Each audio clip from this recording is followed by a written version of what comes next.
सतत घाबरल्यासारखं मन वाटत असेल तर त्या घराच्या ईशान्य कोपऱ्यामध्ये कुठलं तरी जडत्व असतं. एक तर काही नाही, मी कपाट ठेवलं, कपाटाचं जडत्व वाढलं तरी घरातल्या लहान मुलांना एन्झायटी सुरू होते. बुद्ध्यांक म्हणजे मला ग्रास्पिंग कॅपॅसिटी कमी आहे, मला समजत नाही. कधी कधी शाळेतून एक मेसेज येतो की मुलांना डॉक्टरांना दाखवा, त्याला लवकर समजत नाहीये.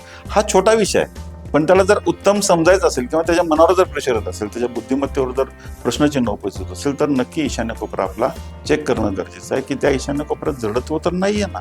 आजार बरा कुठं होतो तर तो वयस्कर व्यक्तींचे सांधेदुखी जर खूप चांगल्या पद्धतीने आपल्याला बरे करायचं असेल तर वायव्य कोपरा खूप चांगला आहे. वायव्य कोपऱ्यात कुठलाच आजार होत नाही. उलट वायव्य कोपऱ्याचा जर आपण उत्तम आधार घेतला त्या वास्तूनं, तर त्या घरातील सगळ्या व्यक्ती, सगळे सदस्य हे निरोगी राहण्याचा उत्तम मार्ग म्हणजे वायव्य कोपरा. आपण निरोगी राहू शकतो, त्या वायव्य कोपऱ्यातून आपण राहू शकतो.